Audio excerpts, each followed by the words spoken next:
All right, I've got a significant 49ers update for you on this Thursday evening. According to Tom Pelissero, the 49ers are losing their head of health and performance, Ben Peterson, somebody who's been a significant part of this organization for the past 5 seasons. Remember, the first 2 years of Kyle Shanahan and John Lynch's tenure were marked by a ton of injuries. And there was no COVID year to blame the injuries on. These were full off seasons. 49ers weren't happy with the training staff. They had to figure something out after that 2018 season when they landed the most money in NFL history on injured reserves. So what they did is that they fired their head strength coach and their head trainer after that 2018 season, and they brought in Ben Peterson, who had been in the NHL. He'd worked with the Philadelphia Flyers. This is a really data-driven guy.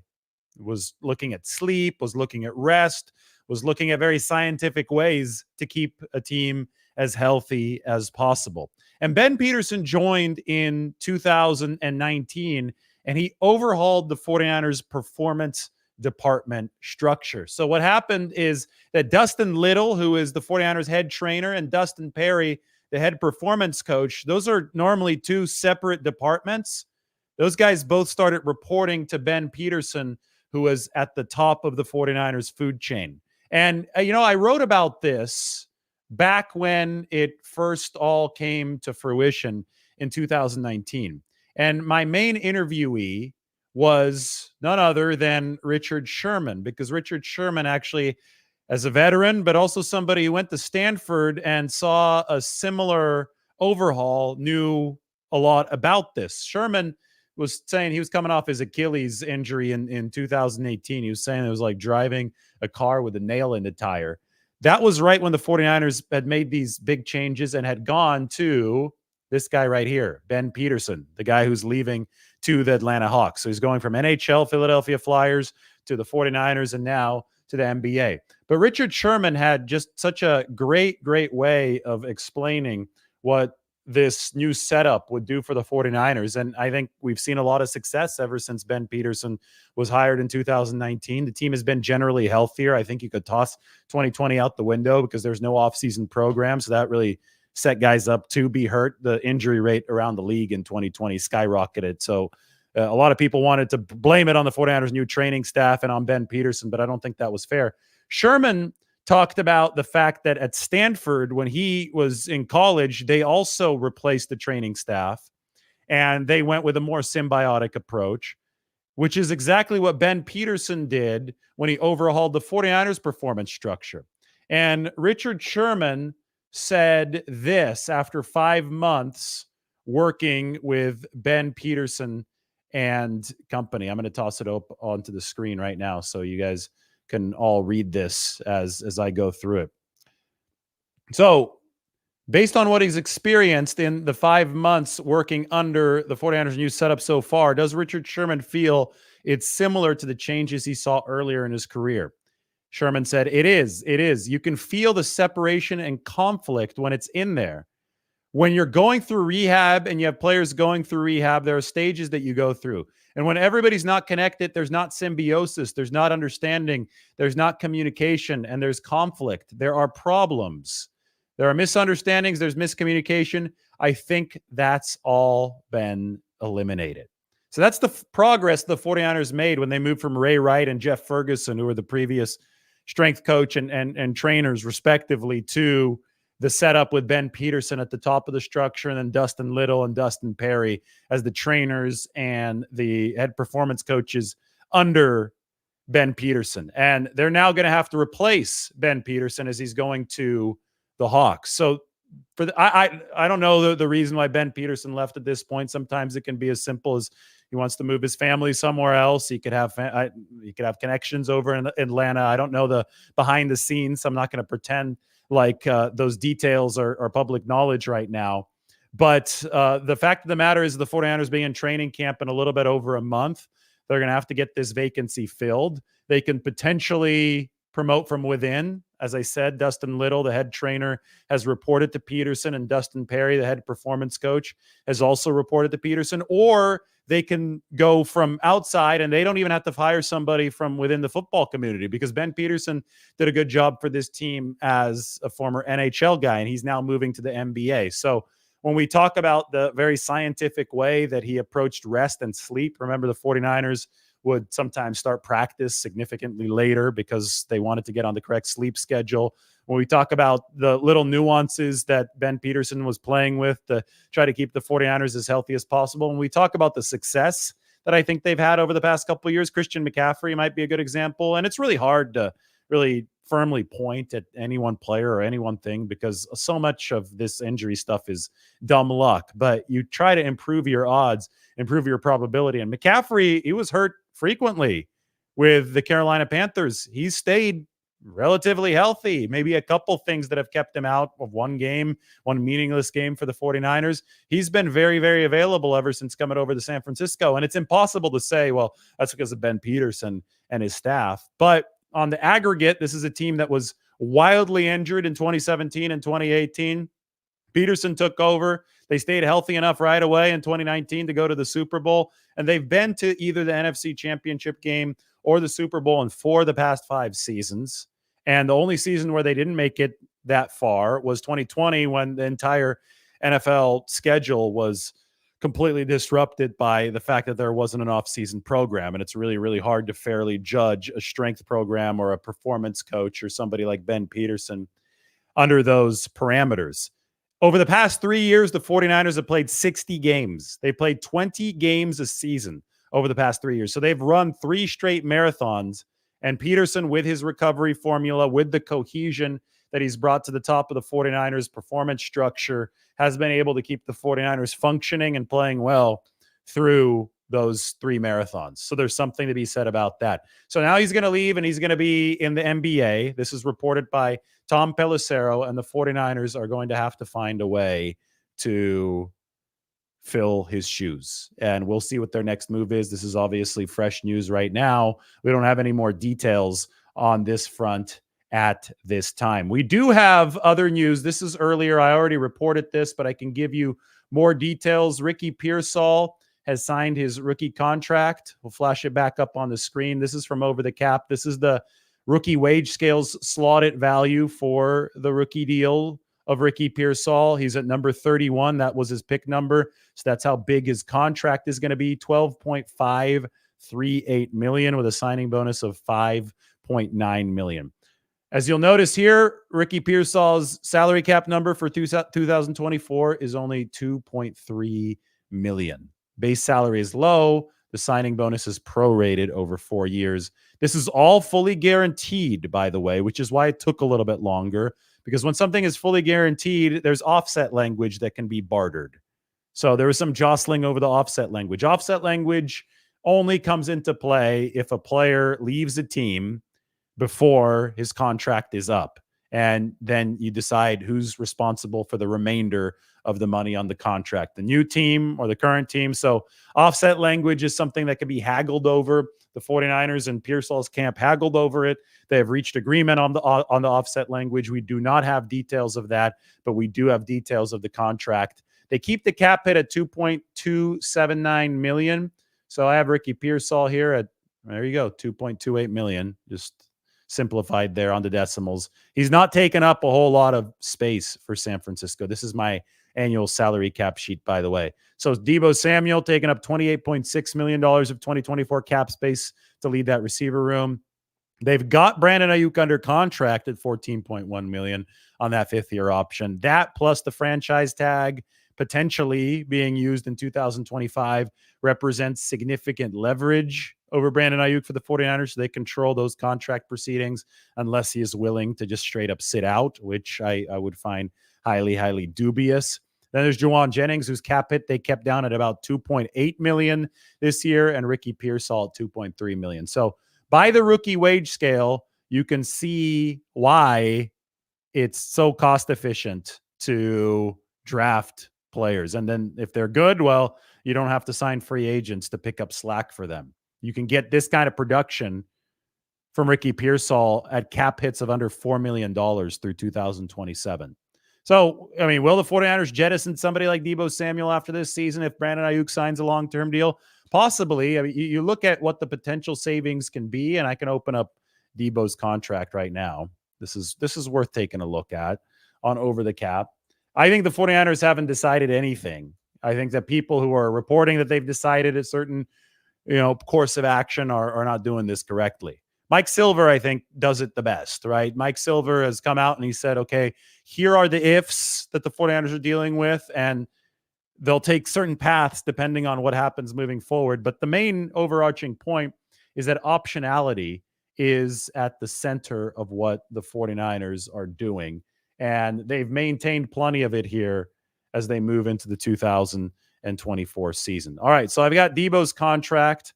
We're going to pop it up on the screen, and we're going to be able to run some analysis here on the 49ers finances to maybe help you understand what sort of optionality they have in front of them. So Samuel is entering this right here, the 2024 season. They're obviously going to pay him this base salary this year, $20.9 million. That's a big base. That's why his cap hit is up at $28.6 million. But in 2025, nothing is guaranteed for Debo Samuel. So that's $16.6 million base salary, $750,000 per game roster bonus, and a $200,000 workout bonus. You add those numbers together, that's about 17.6 million. That's how much the 49ers stand to save if they move off of Debo Samuel after this season. Now, I think that Debo is a star player. He is, this is a guy that has transformed games for the 49ers, can still transform games for the 49ers.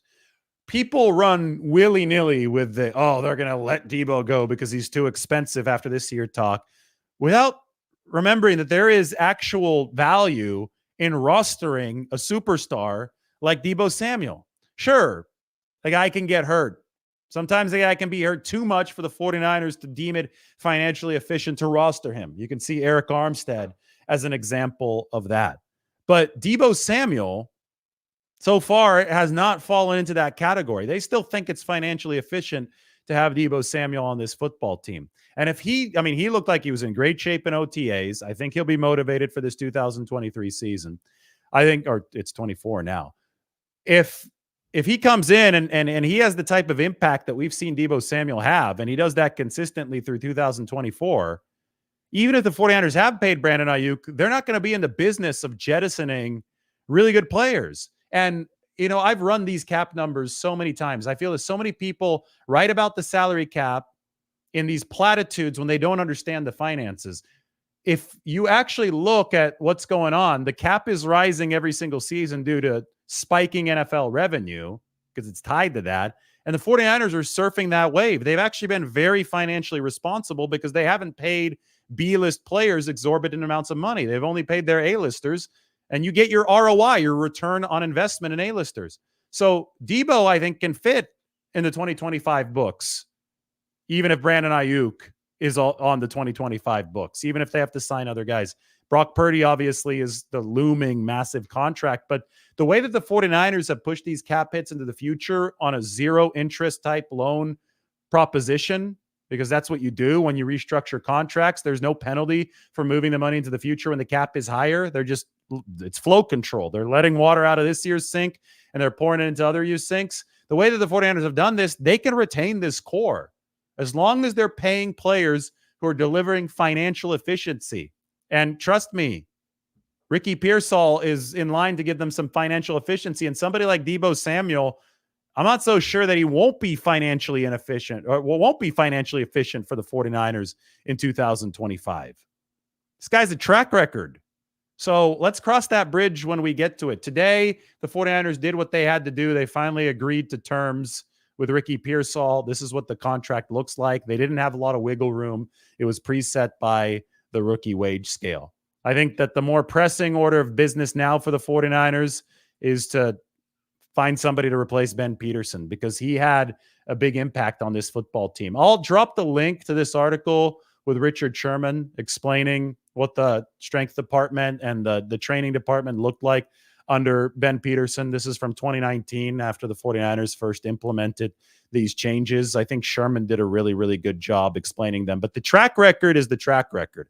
And the 49ers, again, they've been the at least the NFC Championship game in 4 of the past 5 seasons, and they've successfully navigated 3 straight 20-game seasons, 60 games in 3 years.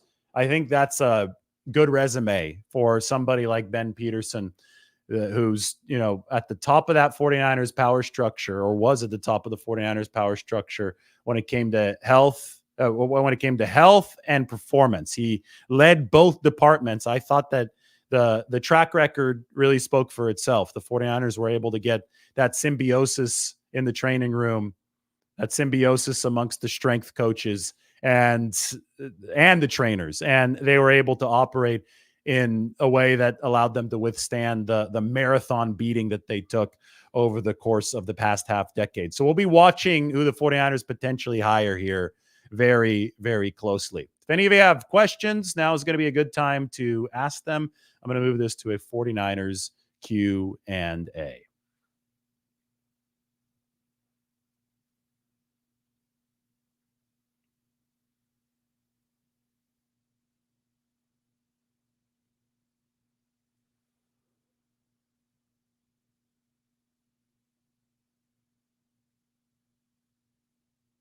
John says, you mentioned that San Francisco's leverage on Ayuk during this holdout, but to be honest, he's at best not going to perform at a high level, being less than motivated, and at worst holdout. Well, why would Ayuk be less than motivated? If he doesn't get a new contract, it's going to be a straight up contract year for Brandon Ayuk. So I would think that he would be more than motivated. If money talks in this situation, as I think it does, the one thing that might unmotivate Brandon Ayuk would be a big contract. You've seen it happen before in NFL history. I'm not saying this would happen to Brandon Ayuk, but you've seen it happen. Guy gets a lot of money, not quite as good, not quite as hungry as he was before. But the reason the 49ers hold the cards and hold the leverage here is that Brandon Ayuk would be obligated to be extremely motivated if he wanted to earn a lot of money if he didn't have a new deal coming into this season. So I'm not really sure that I understand the logic behind the statement here. And if he holds out, well, then he loses money. And this is the biggest salary that Brandon Ayuk has ever had, $14.1 million. So the ball definitely, Ayuk has the ball's in the 49ers court. 49ers could, that they hold serve here. Brandon Ayuk can decide not to hit the serve back across the net, but he would be sacrificing a point in that regard.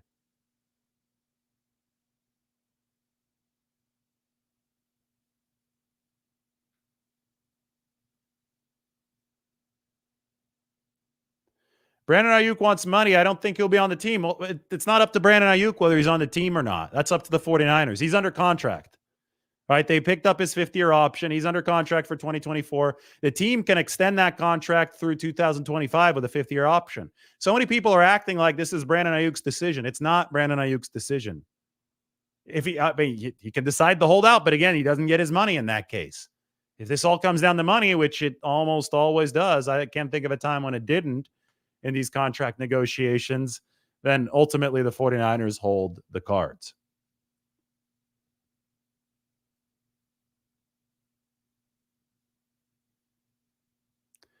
Mike says that Brandon Ayuk is not going anywhere in 2024. Probably not in 2025 either. 49ers want to keep him around. So, I mean, we'll see how things develop, but that's the case right now.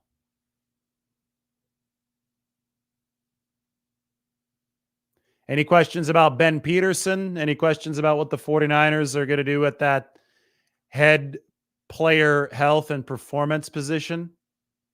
They had a nice system going, that's for sure. They've been able to keep that ship fairly steady. You can't avoid injuries in the sport of football. It's just the nature of how this game works. But they've been able to manage it with really good depth, and I think that they've obviously performed well. You also have to look, when you judge a team's physical performance, look to see how the 49ers have generally peaked at the right time. Right? They've gone through some rough stretches, typically in Octobers of these seasons. And then they've really turned on the jets November, December, January.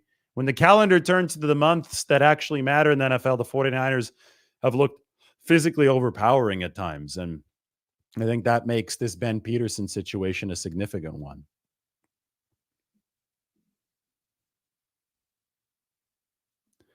I don't know. I don't think that there's a short list yet, unless the 49ers have known about this Peterson departure for a while. Maybe they have one, but I haven't been attuned to it. So I'll start reporting on it right now. You can't limit the scope of contenders for this health and performance job to just the NFL, though. Peterson was in the NHL with the Flyers. Now he's going to the NBA with the Atlanta Hawks. I think that's part of what drew the 49ers to Ben Peterson. They wanted an outside mind coming in 2019. It was a vexing injury issue. So they wanted some fresh thoughts, some cutting edge scientific approach to the situation. And that's what Ben Peterson was able to give them.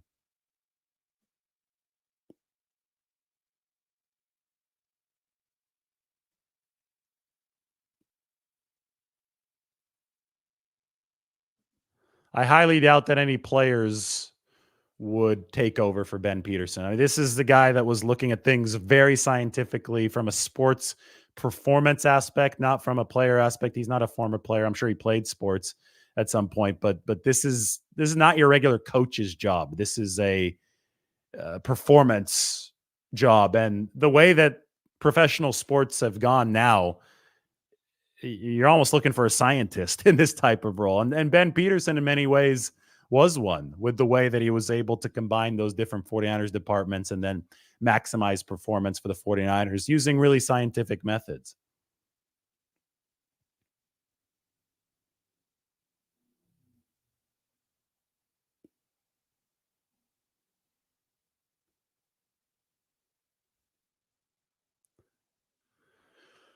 All right. Any more questions? If there aren't any more questions, I think I've covered essentially everything. Quick little 20-minute show. We talk about Ricky Pearsall. We talk about that rookie deal, about Ben Peterson. Go ahead and check out the article. I'm going to send it to Mike right now.